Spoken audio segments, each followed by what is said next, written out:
એટલે પૈસે ટકે સંપત્તિમાં બધું બરાબર. અને ચતુરાઈ જુઓ.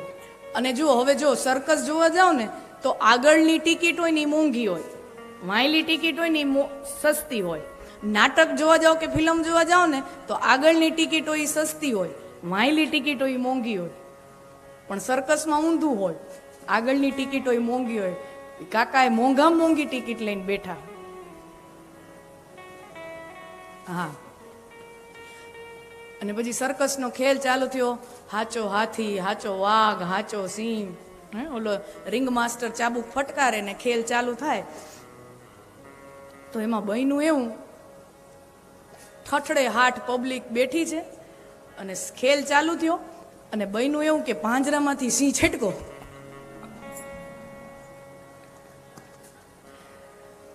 હવે એમાં જે મોભીઓ હોય એ જ આગળ બેઠા હોય, શેઠ લોકો. હા, સિંહ છટક્યો. સિંહ છટક્યો ત્યાં પબ્લિક છટકી. આ પછી તો સર્કસમાં સર્કસ વાળા ખેલ ન કરે એવી ઓડિયન્સે ખેલ ચાલુ કર્યા. હા, જેને જ્યાં જગ્યા મળે ત્યાં પકડીને લટકી ગયા. હા, ઓલી ડોહિયું જે આમ મોઢામાં બજર દેતી હોય, બજરની ડબ્યું હોતી, આમ જે જગ્યા મળે ત્યાં લટકી ગઈ. હે ભગવાન બચાવી લે, બચાવી લે, હજી તો મારે હરિદ્વાર જવાનું છે. હા, ભાભાઓ બધા હેરાન થઈ ગયા. બધા પબ્લિક ઊંધે કાંત ને આ જે વાણિયા શેઠ હતા એ હળવેકથી આ બધો ખેલ હાલે એમાંથી દોડી અને સ્ટેજ ઉપર જ્યાં પાંજરું હતું ને એમાં જઈને પુરાઈ ગયા ને પાંજરું અંદરથી લોક કરી દીધું. બધાય ક્યાં સિંહનું પાંજરું છે એમાં નો જવાય, એમાં નો જવાય. બાપા ચતુર, કાકા ચતુર, એની ચતુરાઈ જુઓ. અહીંયાથી છટક્યો છે ને અહીંયા તો નહીં જ આવે. સિંહ અહીંયાથી છટક્યો છે એટલે અહીંયા તો નહીં જ આવે. ચતુર માણસ હોય એ એક જ પરિસ્થિતિમાં અલગ રીતે વર્તે અને બાકી બધા એ ઊંધે કાન થયા રાખે. ચતુરાઈનું મહત્વ છે, ચતુરાઈનું મહત્વ છે. તો પરીક્ષિત રાજા ચતુર છે, સમજદાર છે, જ્ઞાની છે અને જ્ઞાનીઓથી પણ ભૂલ થઈ જતી હોય છે. અને જ્ઞાનીનું પતન છે ને કોઈ દિવસ કામથી ન થાય. આપણે ત્યાં ષડ વિકારો કીધા, કામ, ક્રોધ, લોભ, મદ, મત્સર. આ 6 દુશ્મનો છે, ષડ રીપુ એને આપણા શાસ્ત્રોએ કીધું છે. તો જ્ઞાની જે હોય ને એનું પતન ક્યારેય કામથી ન થાય. એનામાં કામ ભાવના એને બહુ એટલી સ્પર્શ ન કરે, એને લોભ પણ એટલો સ્પર્શ ન કરે. જ્ઞાનીનું પતન હંમેશા ક્રોધથી થાય. મોટા ભાગે જ્ઞાની માણસનું પતન ક્રોધથી થાય.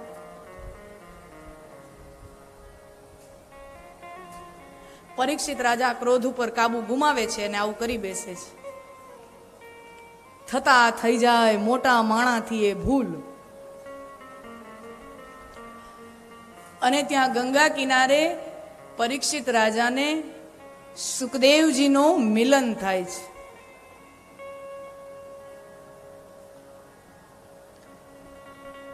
હવે પરીક્ષિત રાજા અને સુખદેવજીનું ગંગા કિનારે જ્યાં મિલન થાય છે, જ્યાં ભેટો થાય છે, ભાગવતની કથાને આધારે જોઈએ તો એમાં એવું ક્યાંય નથી લખ્યું કે પરીક્ષિત રાજા આમ બેઠા હોય ને સુખદેવજી આમ ચાલ્યા આવતા હોય, કે સુખદેવજી બેઠા હોય ને પરીક્ષિત રાજા ચાલ્યો આવતો હોય ને પછી અચાનક બેનો મિલન થઈ જાય. ના, ભાગવત શાસ્ત્ર કહે છે કે જ્યાં પરીક્ષિત રાજા હોય છે ત્યાં જ સુખદેવજીનું પ્રાગટ્ય થાય છે, ત્યાં સુખદેવજી પ્રગટે છે. સુખદેવજી જ્ઞાન સ્વરૂપ છે અને જ્ઞાન છે ને હંમેશા પ્રગટ થાય, બહારથી આવે નહીં. કોઈ એમ કે અમને જ્ઞાન આપો, જ્ઞાન આપો, અથવા અમે આની પાસેથી જ્ઞાન લીધું. જ્ઞાન કોઈ કોઈને આપી શકે ને કોઈ કોઈ પાસેથી લઈ શકે એ વાતમાં કોઈ માલ જ નથી. જ્ઞાન કોઈને આપી શકાતું નથી, જ્ઞાન કોઈ પાસેથી લઈ પણ શકાતું નથી. એ માત્ર ને માત્ર સુસુપ્ત અવસ્થામાં હોય તો એ પ્રગટ થાય, બાકી મળે નહીં ક્યાંયથી. વારાણસીમાં, કાશીમાં કબીરદાસ રહે, કબીરજી રહે. કબીરના દોહાઓ આપણે બધા સાંભળીને મોટા થયા છે. તો એક જણાએ બારગામથી આવેલો મુલાકાતી કબીરનું નામ બહુ સાંભળ્યું પણ ક્યારેય જોયેલા નહીં. તો એને એમ થયું કે આવા મહાપુરુષ છે, આપણે એના દર્શન કરવા જોઈએ. તો વારાણસીમાં, કાશીની ગલીઓમાં જ્યાં સાંભળ્યું હતું કે આ ગલીમાં કબીર રહે, તો એ ગલીમાં જઈને કોઈક દુકાનવાળો વેપારી હશે એને જઈને પૂછે કે કબીર આ ગલીમાં જ રહે છે ને, આ શેરીમાં જ રહે છે ને? તો કે હા, અહીંયાથી આ ત્રીજું મકાન છે કબીરનું જ. દુકાનવાળો કે પણ અત્યારે તમે ઘરે જાશો તો તાળા હશે, અત્યારે ત્યાં કોઈ હશે નહીં. કેમ, ક્યાં ગયા છે? ગામમાં કંઈક મરણ થઈ ગયું છે. બધા ગામમાં પુરુષો બધા સ્મશાન યાત્રામાં ગયા છે. કબીરજી સ્મશાન યાત્રામાં ગયા છે. હવે ઓલાને થયું કે મારે તો ખાલી કબીરજીના દર્શન કરવા છે, ખાલી એને જોવા છે. હવે એ ત્યાંથી અહીંયા ક્યારે આવે? અને અલગારી ફકીર જેવો એનો સ્વભાવ, એ ક્યારે આવે? એના કરતા હું જ સ્મશાને વયો જાઉં, દર્શન કરી આવું. તો દુકાનવાળાને પૂછ્યું કે ભાઈ આમ મેં ક્યારેય કબીરનું નામ જ સાંભળ્યું છે, ક્યારેય જોયા નથી, તો આમ કાંઈક નિશાની આપો તો ઓળખાઈ જાય, હું એને અહીંયા મળી લઉં. તો દુકાનવાળો કોઈ કે જેના માથે દીવો બળતો હોય ને એ કબીર, આ એની ઓળખાણ. જેના માથે દીવો બળતો હોય એ કબીર. તો ઓલો તો રાજી થઈ ગયો કે ભાઈ આ તો સહેલું છે, તરત મળી જશે. સ્મશાને ગયો અને સ્મશાને જુએ તો બધાયને માથે દીવા બળતા હતા. સ્મશાનમાં ગયો ને આ બધાયના માથે દીવા બળતા હતા. ઓલો ખારો થતો થતો વેપારીને કે તું કહેતો તો જેના માથે દીવો બળે ઈ કબીર, ત્યાં તો બધાયના માથે દીવા બળતા હતા. એ કે ધીરો રે, ધીરો રે. સ્મશાનમાંથી બધાયને અંતિમ સંસ્કારની ક્રિયા બધી પૂરી થવા દે, પછી બધાયને બહાર આવવા દે, અને બહાર આવીને જેના માથે દીવો ટકે ઈ એક જ હશે ને ઈ કબીર. બાકીના બધા ઓલા સમસાની વૈરાગ વાળા આપણે ન હોય, ત્યારે થોડીક વખત આપણને બધું બ્રહ્મ જ્ઞાન થઈ જાય, બધાય ડાયા ડાયા વિચારો આવે, બહુ સમજદાર થઈ જઈએ, બધું જ્ઞાનના દીવા ત્યારે પ્રગટી જાય થોડીક વાર પછી. અને થોડીક વાર પછી આપણે ઈ ને ઈ સંસારના ચક્કરમાં, ઈ ને ઈ સંસારની માયામાં અને સંસારના પ્રપંચોમાં આવીએ એટલે ઓલો જે જ્ઞાનનો દીપક થયો હોય એ એમને ઓલવાઈ જાય. સ્મશાન યાત્રામાંથી જે પાછો આવે ને જેના માથે દીવો ટકે ઈ કબીર. કહત કઠિન, સમજત કઠિન, સાધત કઠિન વિવેક. જ્ઞાન સમજવું બહુ અઘરું છે. સમજાઈ જાય તો કોઈને સમજાવવું બહુ અઘરું છે. એક વખત સમજાઈ જાય તો સમજાવવું બહુ અઘરું છે. સમજવું તો અઘરું છે, સમજાવવું એના કરતા અઘરું છે. અને એક વખત સમજી લ્યો, સમજાવી લ્યો અને એને ટકાવી રાખવું તો ભાઈ અઘરામાં અઘરું છે. ટકાવી રાખવું અઘરામાં અઘરું છે.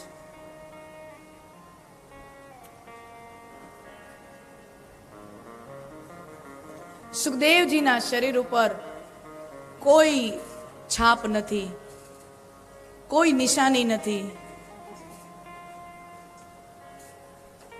ન કોઈ તિલક, ન કોઈ માળા, ન કોઈ કંઠી, ન કોઈ સંપ્રદાયની ઓળખ, કોઈ પણ પ્રકારની છાપ નથી. અને જે સાચા સદગુરુ હોય ને એ આ બધા કંઠી, માળા, તિલક, આશ્રમ, આ બધા એનું મૂલ્ય છે. આ બાહ્યાચાર ધર્મનું જે બાહ્યાચાર છે એનું મહત્વ છે, એ પ્રતીકો છે. પણ જે પહોંચી ગયેલા લોકો હોય ને એ આ બધાયથી પર થઈ જાય, એ બધાયથી પર થઈ જાય. એને ન કંઠી, ન માલા, ન તિલક, એ આ બધાયથી પર થઈ જાય. સુખદેવજીના શરીર ઉપર કોઈ પણ પ્રકારની છાપ નથી.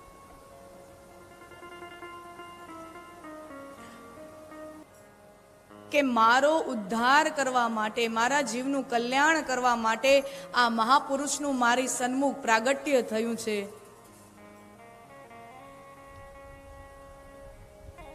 હવે ગંગા કિનારે વ્યાસપીઠ તો ક્યાં ગોતવા જાવી? રેતીનો ઢગલો એ આમ કરી, આમ રેતીનો ઢગલો એકદમ આમ જમાવી, એની ઉપર સરસ મજાનું કાપડ બિછાવ્યું, એમાં ઝાડ ફૂલ એને એ બધું તોડી આવ્યા, એની ઉપર એનું બિછાનું કર્યું અને સુખદેવજીને વ્યાસપીઠ ઉપર બિરાજમાન કર્યા.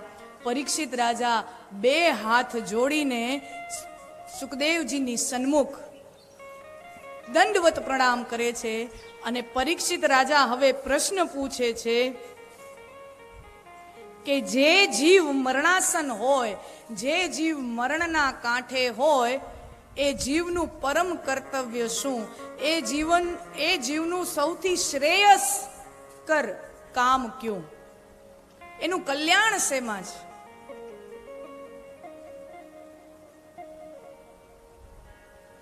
અને સુખદેવજી બહુ રાજી થયા. વાહ, પ્રશ્ન પૂછવા વાળો મળ્યો, અને પ્રશ્ન પૂછવા વાળો મળ્યો તો આવો પ્રશ્ન પૂછવા વાળો મળ્યો. રામચરિત માનસમાં જ્યારે શંકર ભગવાન ભવાનીને કથા સંભળાવે છે ત્યારે ભવાની વચ્ચે વચ્ચે પ્રશ્નો પૂછતા જાય, અને ત્યારે શંકર ભગવાન કહે છે, ધન્ય ધન્ય ગિરિરાજ કુમારી, તુમ સંગ નહીં કોઉ ઉપકારી, પૂછે હું રઘુપતિ કથા પ્રસંગા, સકલ લોક જગ પાવની ગંગા. હે ભવાની, હે પાર્વતી, તમારા જેવું ઉપકારી આ જગતમાં કોઈ નથી. શું કામ? કારણ કે તમે પ્રશ્ન પૂછ્યો છે. અને માણસ પ્રશ્ન પૂછીને સૌથી પહેલો પોતાના ઉપર ઉપકાર કરે.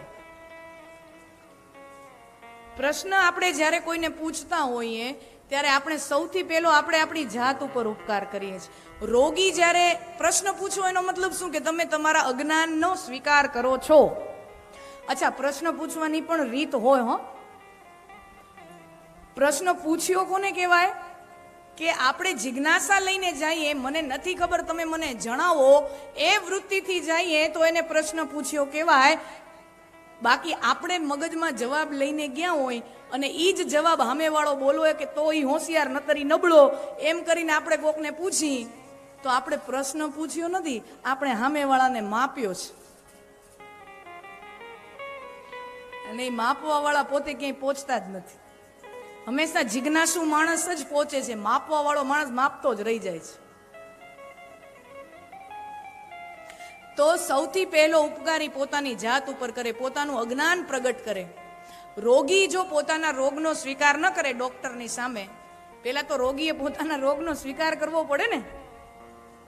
જો રોગી પોતાના રોગનો સ્વીકાર ન કરે તો એ તો મૃત્યુ તરફ ધકેલાઈ જાય. તો રોગીએ પહેલા તો રોગનો સ્વીકાર કરવો પડે, અને પછી જિજ્ઞાસા વૃત્તિથી પ્રશ્ન પૂછે છે. હા, અમુક લોકો છે ને પ્રશ્ન ખાલી આમ બહુ બેતુકા પ્રશ્નો પૂછે. ઘણા લોકો એમ કે અમે તો બહુ મહાપુરુષોને પ્રશ્ન પૂછ્યા, બહુ મોટા મોટા વિદ્વાનોને પ્રશ્ન પૂછ્યા, કોઈ જવાબ દઈ જ નથી. એમાં મજા આવે. એક ભાઈ કહે કે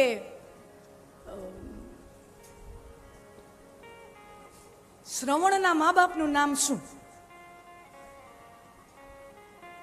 પ્રશ્ન આવો પૂછે કે શ્રવણના માતા પિતાનું નામ શું? હવે એના શ્રવણના માતા પિતાનું નામ ક્યાંય નથી, ઉલ્લેખ એનો ક્યાંય નથી.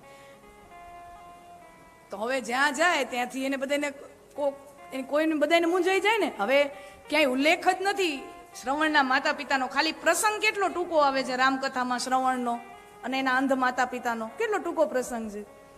બધાને પૂછતો પડે શ્રવણના માતા પિતાનું નામ શું. મોટા મોટા સંતો હોય, મોટા મોટા વિદ્વાનો હોય, એનું મગજ ચકરાઈ જાય, જવાબ ન આવડે તો ઓલાને મજા આવે, જોયું આને ન આવડ્યું, આપણે પૂછ્યું ને આને આવડ્યું જ નહીં, એમાં મજા આવે. એટલે એક ભાઈને એવી આદત ને તો એ જ પ્રશ્ન, જ્યારે ત્યારે એક જ પ્રશ્ન લઈને જાય. તો એક વખત કોક મહાપુરુષ કોક સંત પાસે ગયા ને એને પૂછ્યું કે શ્રવણના માતા પિતાનું નામ શું? તો ઓલા સંતે જવાબ આપ્યો, છગનલાલ ને મોંઘીબેન.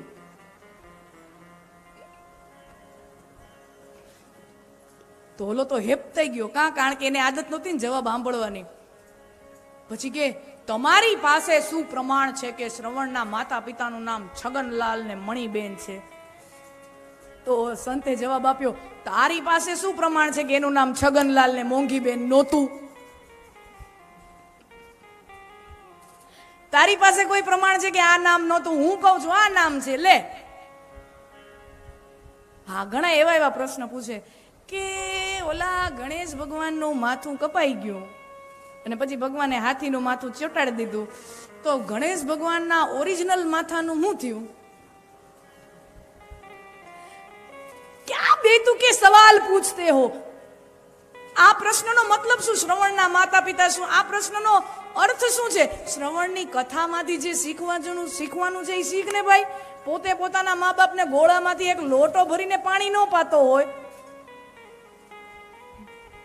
હા, પોતે ગોળામાંથી એક લોટો પાણી ભરીને એના મા બાપને ન પાતો હોય, શ્રવણના માતા પિતાનું નામ.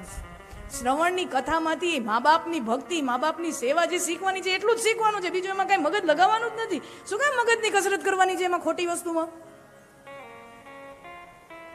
ગણેશ ભગવાનના ઓરિજિનલ માથાનું શું કામ છે? ઓરિજિનલ માથાનું, હા, કોઈ એમ પૂછે કે ગણેશ ભગવાનના ઓરિજિનલ માથાનું શું થયું, તો પછી આપણે સામે પૂછાય ને કે તો પછી ઓલા હાથીના ધડનું શું થયું? ઓલા હાથીના ધડનું શું થયું? એક કામ કર, હું ગણેશ ભગવાનનું માથું ગોતી આવું, તું ઓલા હાથીનું ધડ ગોતી આવ, આપણે બે મિશનમાં સક્સેસફુલ થાય ને તેથી મળશું. ઈ સિવાય હવે મળતો નહીં. ઈ સિવાય હવે ભેળો ન થાતો. क्या व्यर्थ की दिमागी कसरत करते हो? जो कथाओं से जो तात्पर्य पाना है उन मूल्यों को पाए, उन मूल्यों को समझे. અને એનો મતલબ એ બિલકુલ નથી કે પ્રશ્ન ન પૂછવા જોઈએ. પ્રશ્નો પૂછવા જ જોઈએ અને મનમાં પ્રશ્નો થવા પણ જોઈએ, પણ કેવા પ્રશ્નો પૂછવા એનું ફિલ્ટર હોવું જોઈએ, એનો વિવેક હોવો જોઈએ. અહીંયા સુખદેવજી રાજી થયા છે કે પરીક્ષિતે મને પ્રશ્ન પૂછ્યો. અને શું કામ રાજી થયા? કારણ કે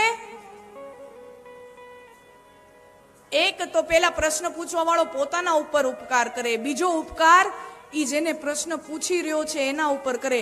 કારણ કે જે સમજુ માણસ હોય, વિદ્વાન જ્ઞાની માણસ હોય ને, એની પાસે તો જ્ઞાનની તિજોરી ભરેલી હોય, પણ એમને એમ ખોલે નહીં. કોક પૂછે તો એ ઢોળાય. એને તો આમ છલકાવવું હોય, પણ સામે કોઈ પાત્ર લઈને ઊભું તો હોવું જોઈએ. વણમાંગી સલાહ, વણમાંગું જ્ઞાન મહાપુરુષો ન આપે. તો બીજો ઉપકાર ઈ સામે મહાપુરુષ ઉપર કરે, અને ત્રીજો ઉપકાર ઈ સામાન્ય જનતા બધાય ઉપર કરે કે મને આવો પ્રશ્ન થયો, મારા જેવા કેટલાયને થયો છે, ઈ હિંમત કરીને પૂછી નથી શકતા, બધાય વતી હું પૂછી લઉં. બધા ઉપર ઉપકાર કરે.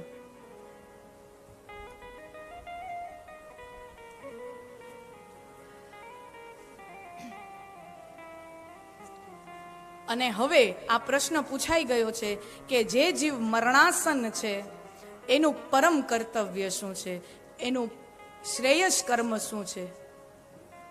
અને હવેથી સાચી ભાગવત કથા જે સુખદેવજીના મુખેથી જ્ઞાન લીલા, બીજા સ્કંદને ભાગવતમાં 12 સ્કંદ છે. પહેલા સ્કંદનું દર્શન આપણે કાલે કર્યું, આજે બીજા સ્કંદ. ભાગવતના બીજા સ્કંદને જ્ઞાન લીલા કહેવાય છે. હવેથી ભાગવતના જ્ઞાનામૃતની શરૂઆત થાય છે. સુખદેવજી ભાગવત રૂપી અમૃતનો ઘડો લઈને બેઠા છે, ભાગવતની પોથી લઈને બેઠા. અને હા, કથાની શરૂઆત થઈ ને ત્યારે દેવતાઓ આવ્યા. દેવતાઓ જુએ છે કે ભાઈ સુખદેવજી પાસે તો ભાગવતામૃત છે, ભાગવતનું અમૃત છે. અને પરીક્ષિત રાજાને લાભ મળી જશે, આપણે રહી જશું. તો દેવતાઓ સોદાની ઓફર લઈને આવ્યા. ઓમે ઇન્દ્ર ને એના બધી જે ઇન્દ્રની સરકાર છે એ બધી આમ સોદેબાજી વાળી જ. પુરાણોમાં, અચ્છા, વેદોમાં જે ઇન્દ્ર છે એ અલગ કોટીનો છે, અને પુરાણોમાં જે ઇન્દ્ર છે એ પણ અલગ કોટીનો મળે છે, અલગ પ્રકારનો. તો પુરાણોમાં જે ઇન્દ્ર છે એ ભયભીત છે, લાલચુ છે. રાજકારણીમાં જેટલા ગુણ હોય ટૂંકમાં બધાય, કોઈ પણ રાજકારણની અંદર, પોલિટિશિયન લોકોની અંદર, મંત્રી તંત્રીની અંદર જેટલા ગુણો હોય ને એ બધા ઇન્દ્રમાં છે. એવો ઇન્દ્ર છે. મારી ખુરશી કોઈ ખાલી ન કરાવી જવું જોઈએ, ખુરશીને ચીપકીને રહેવા વાળો માણા ઇન્દ્ર. અને જોયે છે કે ભાઈ ભાગવતનો લાભ પરીક્ષિતને મળે છે. તો દેવતાઓ બધા અમૃતનો ઘડો લઈને આવ્યા સોદેબાજી કરવા. સુખદેવજીને પ્રણામ કરે અને કહે કે ગુરુદેવ, આ અમૃતનો કુંભ લઈ આવ્યા છીએ. પરીક્ષિત રાજાનું 7 દિવસ પછી મૃત્યુ નિશ્ચિત છે. એક કામ કરીએ, આ અમૃતનું પાન અમે પરીક્ષિત રાજાને કરાવી દઈએ. એના બદલામાં તમે જે ભાગવત અમૃત પરીક્ષિતને આપવાના હતા એ ભાગવત અમૃત અમને તમે આપો.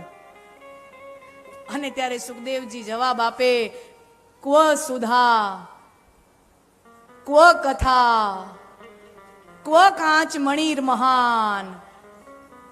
ક્યાં અમૃત અને ક્યાં પારસમણી અને ક્યાં કાંચ.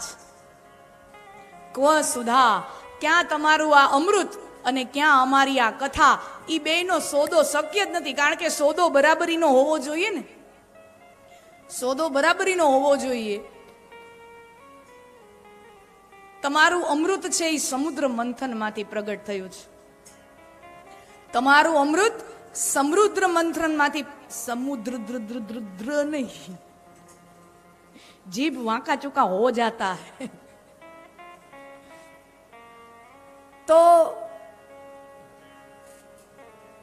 તમારું અમૃત તો સમુદ્ર મંથન માંથી પ્રગટ થયું છે, જ્યારે આ ભાગવતનું અમૃત તો મહાપુરુષોના વિચાર મંથન માંથી પ્રગટ થયું છે. ભાગવતનું અમૃત મહાપુરુષોના વિચાર વલોણાથી, વિચાર મંથનથી પ્રગટ થયું છે. તમારું અમૃત પીને લોકો દીર્ઘજીવી બને, લાંબુ જીવે.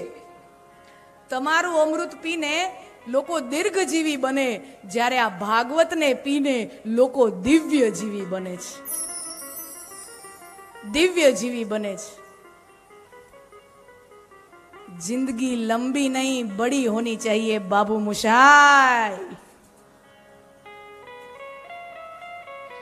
લાંબુ લાંબુ ખેંચી જાઓ 80 વર્ષ 90 વર્ષ, પણ ગામમાં કોઈ નોંધ ન લે એવું ગામનું. શંકરાચાર્ય જીવ્યા 30 થી 32 વર્ષ. શ્રીમદ આદિ શંકરાચાર્ય 30 થી 32 વર્ષ જીવ્યા. વિવેકાનંદજી 32 34 વર્ષ જીવ્યા. પરીક્ષિત રાજા 38 વર્ષ જીવ્યા. હજી હજારો વર્ષો સુધી અમર છે. જન જન એના નામને ઓળખે છે. શ્રીમદ આદિ શંકરાચાર્યજીને કોણ નથી ઓળખતું? પરીક્ષિત રાજાને કોણ નથી ઓળખતું? ભારત વર્ષના નાગરિક વિવેકાનંદને કોણ, કયો ભારતીય વિવેકાનંદને ન ઓળખે? માત્ર 32 વર્ષ જીવ્યા. લાંબુ ખેંચી કાઢવાનું કાંઈ મહત્વ નથી. દીર્ઘજીવી હોવાનું મહત્વ નથી, દિવ્યજીવી હોવાનું મહત્વ છે. તમારું અમૃત દીર્ઘજીવી બનાવે, આ અમૃત દિવ્યજીવી બનાવે છે.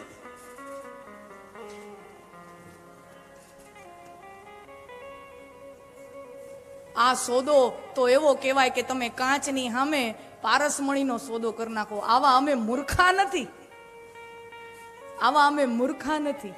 સુખદેવજી દેવતાઓને ના પાડી દે, તમારું અમૃતનો ગંભ ઢોળી નાખો, અહીંયાથી વયા જાઓ, તમને ન મળે. ના પાડી દીધી. અધિકારી જીવને શ્રવણ મળે. અને ખરેખર શ્રવણ તો હાલો કાન ભગવાને દીધા છે, બધી ઇન્દ્રિયો બંધ કરી શકાય. તમે જો આંખને બંધ કરી શકો, હે, એટલે કાંઈ દેખાવાનું બંધ થઈ જાય. ઘડી ભર માટે 1-2 મિનિટ નાકે બંધ થઈ જાય. હર હર ગંગે કરીને ગંગાજી નથી ડૂબકી મારતા? બધી તમે ઇન્દ્રિયોને હંકેલી શકો. કાનને ધારો તો આમ કરો તો સંભળાશે. જો ઝીણુક ઝીણુક સંભળાય. કાનને તમે બંધ ન કરી શકો. મોઢું ધારો તો બંધ રાખી શકો, થોડુંક ધારજો.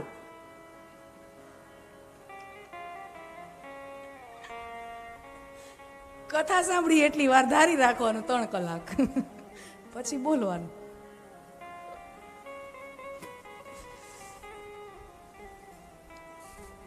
તો ભગવાને કાન આપ્યા છે તો શ્રવણ તો મળે, સાંભળવાનું તો મળે.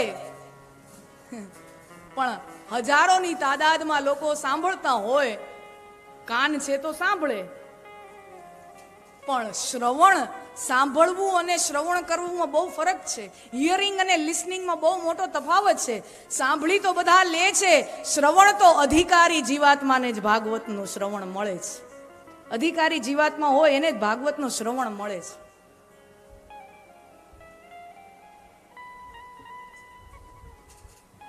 અને પછી ખરેખર તો મૃત્યુનો ભય છોડાવવાનો છે.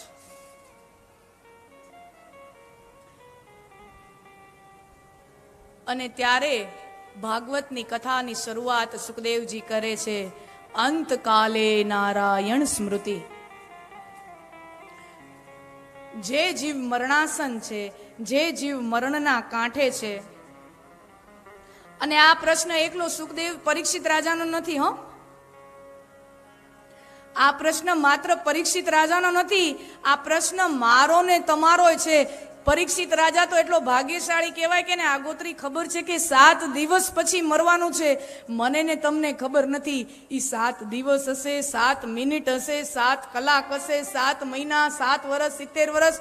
હું ને તમે નથી જાણતા કે પલક ઝપકવા પછી શું થવાનું છે, એક ક્ષણ પછી શું થવાનું છે, આ મંડપ મૂકી જશું પછી અહીંયાથી શું થવાનું છે, મને ને તમને નથી ખબર. પરીક્ષિત રાજાને એટલી તો ખબર છે કે 7 દી સુધી કાળ ને યમદૂત મારો વાળ વાંકો નહીં કરે. મને ને તમને એ ખબર નથી કે 7 કલાક છે, 7 દિવસ છે કે 7 મિનિટ. એટલે આ પ્રશ્ન મારો ને તમારો છે.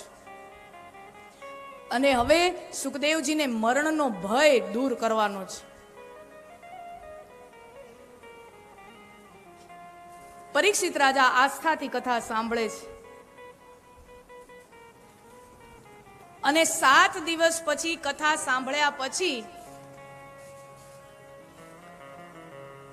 પરીક્ષિત રાજાનો મૃત્યુનો ડર દૂર થાય છે. અને આ ભાગવતનું મહત્વ છે, મહાત્મય છે આ પોથીનું. આ તમે આનો જેમ તેમ ન સમજતા. અમારી કથા કહેવામાં ક્યાંક ક્ષતિ રહી જાય, ભૂલ રહી જાય એ શક્ય છે. તમારી કથા સાંભળવામાં ક્યાંય ક્ષતિ રહી જાય, ભૂલ થઈ જાય એ શક્ય છે.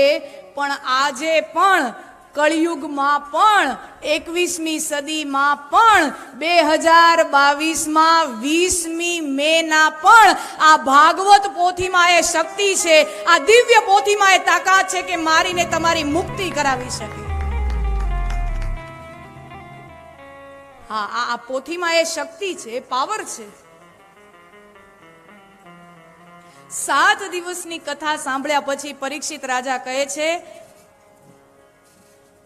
એને મૃત્યુનો ડર હતો એ તો નીકળી ગયો, પણ એ સાક્ષાત વિષ્ણુ પદ પામે છે, સાક્ષાત કૃષ્ણ પદ પામે છે, સાક્ષાત કૃષ્ણમય થઈ જાય છે. અને જ્યારે તક્ષક નાગ કરડવા આવતો હોય, 7મે દિવસે પરીક્ષિત રાજાને તક્ષક નાગ કરડવા આવતો હોય ત્યારે મૃત્યુનો કોઈ ભય નથી. પરીક્ષિત રાજાના મનમાં એમ થાય કે મૃત્યુ મારું કાંઈ બગાડી શકે એમ નથી. મારો મોહન મને તેડવા આવે છે, મારો મોહન, મારો કૃષ્ણ મને લેવા આવે છે. હું શું કરું આ સ્થિતિમાં? હું શું કરું? કનૈયો આવશે, ઝૂકશે, વાંકો વળશે, હાથમાં લેશે, પછી હોઠ ઉપર લેશે, અધરો ઉપર લેશે. મને તો લાજ આવે, તો હું શું કરું? અહીંયાથી ભાગી જાઉં? એક પ્રશ્ન મને એમ થાય કે હું અહીંયાથી ભાગી જાઉં, મને સમજાતું નથી હું શું કરું. કાં તો હું અહીંયાથી ભાગી જાઉં, મનમાં તો લાજ આવે કે હું ભાગી જાઉં, પણ મનમાં મોટા ભાગે વિચાર ઈ આવે કે ના, ઈ આમ કરે તો મને આનંદ આવશે, ઈ મને અધરપાન કરાવે તો મને આનંદ આવશે. એટલે લાજ તો છે, ઈ આવીને મારી લાજ છોડાવશે. એટલે મારા અણુએ અણુએના ગીત ગાય, મારા અણુએ અણુ ગીત ગાય, મોહન મારો આવે છે. જુઓ મંગલ ઘંટ સંભળાય, મોહન મારો આવે છે. જુઓ મંગળ ઘંટ સંભળાય, મોહન મારો આવે છે. હૃદયનાથ પધારશે મુજ મલિન મંદિર દ્વાર, હૃદયનાથ પધારશે મુજ મલિન મંદિર દ્વાર. મારો હૃદયનાથ આવશે, મારા મનના દ્વાર ઉપર મારો હૃદયનાથ, મારો કનૈયો પોખાશે, મારો વરરાજો પોખાશે, મારા મનના દ્વાર ઉપર મોહન પોખાશે. અને મારા હૃદય રૂપી ચોરી ઉપર, મારા હૃદય રૂપી મંડપમાં અમારા બંનેનું મિલન થશે. અમારા બંનેનું મિલન થશે અને એ આવશે મારા મલિન મંદિર દ્વાર. મારું મન તો મેલું છે, મારું મન તો મલિન છે, મેલું છે. અને રામાયણમાં તો ભગવાન પોતે કહે છે ને કે નિર્મલ મન જન સો મોહી પાવા. જેનું મન નિર્મળ હોય એને જ હું મળી શકું, જેવા તેવાને હું મળું નહીં. તો મારી પ્રાપ્તિ જેને કરવી હોય એના માટે તો મન નિર્મળ જોઈએ, અને મારું મન તો નિર્મળ નથી. ત્યારે જીવ કહેતો હોય કે એ આવશે, મારું મન ભલે ને મેલું હશે, મારી તો કોઈ એવી યોગ્યતા નથી કે હું શ્યામને મળું, तो मैं अपनी योग्यता के कारण मेरे हरि को नहीं मिलूंगी, उसकी उदारता के कारण वो मेरा स्वीकार कर लेंगे, वो उदारता के कारण मेरा स्वीकार कर लेंगे. એની ઉદારતા, એનું હૃદય એટલું વિશાળ છે, એનું મન એટલું વિશાળ છે કે મારી યોગ્યતાને પાત્રતાને એ જોશે નહીં અને મારો એ સ્વીકાર કરી લેશે. હૃદયનાથ પધારશે મુજ મલિન મંદિર દ્વાર, હૃદયનાથ પધારશે મુજ મલિન કરુણા કરી સંગે ખેલશે, મારો ધન્ય થશે અવતાર. મોહન મારો આવે છે, મંગળ ઘંટ સંભળાય, મોહન મારો આવે છે. તેના સ્વારીના પડઘા સંભળાય, મોહન મારો આવે છે. મારીના પડઘા સંભળાય, મોહન મારો આવે છે. મારા અણુએ અણુ ગીત ગાય, મોહન મારો આવે છે. મારા અણુએ અણુ ગીત ગાય, મોહન મારો આવે છે. મારા અણુએ અણુ ગીત ગાય, મોહન મારો આવે છે. મારા અણુએ અણુ ગીત ગાય, મોહન અને મારો આવે મારા મન મંદિરમાં વરરાજો પોખાશે, મારા હૃદયના મંડપમાં મારું મિલન મારા હરિ સાથે થશે. એને જ ભાગવતમાં રમણ કહ્યું છે, એને જ ભાગવતમાં રાસ કીધો છે, એને જ યોગીઓ સમાધિ કીધી છે. અને આ અવસ્થામાં જ્યારે જીવ પહોંચે ત્યારે જીવના મનમાં કેવો ભાવ થાય? આંખે આંસુ છલકાય, મોહન મારો આવે. મારા આંખે આંસુ છલકાય, મોહન મારો આવે છે.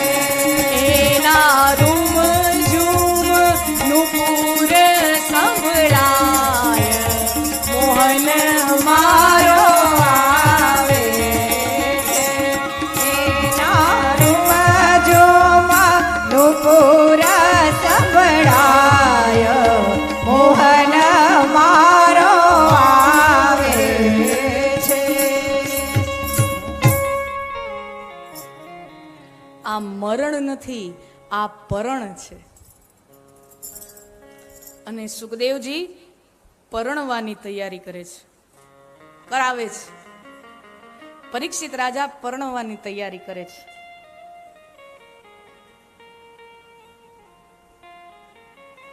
અને ત્યારે સુખદેવજી કહે છે, જીવનનું ધન્યમાં ધન્ય ક્ષણ હોય તો ભાગવતમાં સૂત્ર આપે છે સુખદેવજી, અંતકાલે નારાયણ સ્મૃતિ. જીવ જ્યારે છૂટવાનો હોય ત્યારે અંત સમયે નારાયણનું સ્મરણ થાય, નારાયણની સ્મૃતિ થાય, એ જીવનનો પરમ લાભ છે. ગીતામાં પણ ભગવાને કીધું છે, અંતકાલે ચ મામેવ સ્મરણ મુક્તવા કલેવ. અંત સમયે જે મારું સ્મરણ કરીને જે શરીરનો ત્યાગ કરે છે એ મને જ પામે છે. અર્જુન, અંત સમયે મારું નામ લઈને જે શરીરનો ત્યાગ કરે છે એ મને જ પામે છે. તો અર્જુન પૂછે છે, પણ ભગવાન તમે અંત સમયે યાદ કઈ રીતે આવો? છેલ્લી ઘડીએ તમે યાદ આવો કઈ રીતે? અને ત્યારે ભગવાન કહે છે, તસ્માત સર્વેષુ કાલેષુ મામનો સ્મર યુધ્ય ચ. તસ્માત ધેરેફોર સર્વેષુ કાલેષુ, એવરી મોમેન્ટ, એવરી મિનિટ મામનું સ્મર, મારું સ્મરણ કર, મારું સ્મરણ કર. અને આમે માસ્ટર સાહેબ છે તો તમને ખબર હશે ને, પરીક્ષામાં છેલ્લે પરીક્ષા લેવાતી હોય શાળાઓમાં, તો આખું વર્ષ ભણ્યો હોય વિદ્યાર્થી તો પરીક્ષામાં લખી શકાય ને. આખું વર્ષ આટા પાટા ગપાટા જ માર્યા હોય તો પછી કાંઈ પરીક્ષામાં પાસ થવાય નહીં. તો વિદ્યાર્થી આખું વર્ષ જે ભણે તો પરીક્ષામાં કામ લાગે. પરીક્ષાની આગલી રાતે વાંચવા ચોપડાના થોથા ખોલે ને એ પછી પાસ ન થઈ શકે. હા, એનામાં કૃપા ગુણ નાખવા પડે તો કદાચ કૃપા કોકની આવે તો પાસ થાય, બાકી આજુબાજુમાંથી પ્રસાદ થોડીક મળે, બાકી પાસ ન થાય. આખું વરહ ભણવું પડે. એમ મારે ને તમારે જો અંત સમયે હરિનું નામ મુખ પર સહજ રીતે જો આવે તો એના માટે મારે ને તમારે આખું વર્ષ જેમ વિદ્યાર્થીને ભણવું પડે એ મારે ને તમારે આખું જીવન હરિ નામ સ્મરણનો અભ્યાસ કરવો પડે, હરિ નામ સ્મરણનો અભ્યાસ કરવો પડે. ત્યારે અંત સમયે રામનું નામ મુખ પર આવે છે.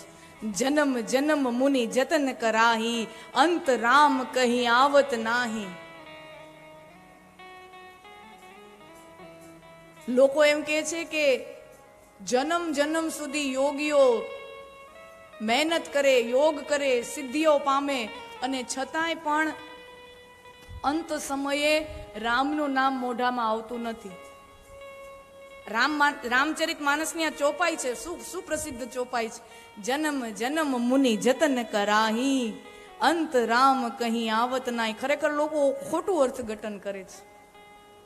લોકો એનું અર્થઘટન એમ કરે છે કે મુનિઓ, ઋષિ મુનિઓ, યોગીઓ જન્મ જન્મ સુધી એના નામનું સ્મરણ કરે છે અને છતાંય અંત સમયે એના મુખમાં નામ આવતું નથી. ના, આ અર્થઘટન ખોટું છે. ઋષિ મુનિઓ, યોગીઓ જન્મ જન્મ સુધી એટલા માટે એના નામનું રટણ સ્મરણ કરે છે કે અંત સમયે એનું નામ સહજતાથી આવે, એટલા માટે અભ્યાસ કરે છે. કે એક વખત મરતી વખતે રામ બોલાય જાય. અને નથી આવતું એવું નથી, આવે છે. દશરથ રાજાના મુખમાં 6 વખત રામનું નામ આવ્યું છે. મરતી વખતે દશરથ રાજાના મુખમાં 6 વખત રામ રામ રામ. જેમ માછલું પાણી વગર તડપડીને મરી જાય એમ રામનું નામ લઈને તડપડીને દશરથનો જીવાત્મા છૂટો પડે છે શરીરમાંથી. દશરથજીના મુખમાં 6 વખત રામનું નામ આવ્યું છે. ગાંધીજીને ગોળી લાગી ત્યારે કહેવાય છે હે રામ 3 વખત બોલ્યા છે. હે રામ નીકળ્યું છે. આખું જીવન જેને જે નામ લીધું હોય અંત સમયે એ નામ આવે. અને આ પણ એક બહુ વિચારવા જેવી બાબત છે. મૃત્યુ નામની જે ઘટના છે ને ભલભલાને હચમચાવી નાખે છે. મૃત્યુ નામની ઘટના ભલભલાને હચમચાવી નાખે. ડાઈ વાતો ભલે લોકો કરતા હોય કે ભાઈ આ ઠીક છે, એક દિવસ તો બધાને જવાનું છે ને, આ છે ને તેમ છે ને, બાકી ડર બધાને લાગે છે. તે દિવસે હળવાશમાં પહેલા જ દિવસે કીધું હતું ને 80 વર્ષની ડોહીઓએ ઉકાળા ચાલુ કર્યા. કહેતી હતું કે ભાઈ ભગવાન મને ઉપાડી લે, ભગવાન મને ઉપાડી લે. કોરોના આવ્યો ને બધા ઉકાળા ચાલુ કર્યા. એટલે બધી વાતું થાય, ઉપાડી લે, ઉપડવું કોઈને નથી. મૃત્યુનો ભય છે, મૃત્યુ હચમચાવી નાખે એવી ઘટના છે. અને ખરેખર આપણા પરિવારમાં, આપણા અડોશ પડોશમાં જ્યારે આવી ઘટનાઓ બનતી હોય ત્યારે આશ્વાસન આપવા માટે હું ને તમે દોડી જઈએ છીએ. કારણ કે કોઈકને આશ્વાસન દેવું બહુ સહેલું છે. બહુ ડાઈ વાતો કરીએ, ધાર્યું ધણીનું થાય, આપણું ધાર્યું કાંઈ થતું નથી, આપણો દોરો તો એના હાથમાં છે, એ દોરી જેથી ખેંચી લે આપણે એની પાસે વયું જવું પડે. આ બધી ડાઈ સાંસારિક વાતો હું ને તમે કરી લઈ, લૌકિક વાતો છે અને કરવી પણ જોઈએ. કોઈકને ઢાઢસ, હિંમત, આશ્વાસન બરાબર છે. કોઈકને આશ્વાસન આપવું બહુ સહેલું છે, પણ એની જગ્યાએ પોતાને રાખીને જુઓ ત્યારે આપણને સમજાય કે આપણા ઘરમાં આપણા સાથે આવો પ્રસંગ બને ત્યારે કેવી રીતે કોકનું આશ્વાસન લેવાય છે ને, એ તો આપણા ઉપર વીતે ત્યારે ખબર પડે. મૃત્યુ નામની ઘટના હચમચાવી નાખે છે.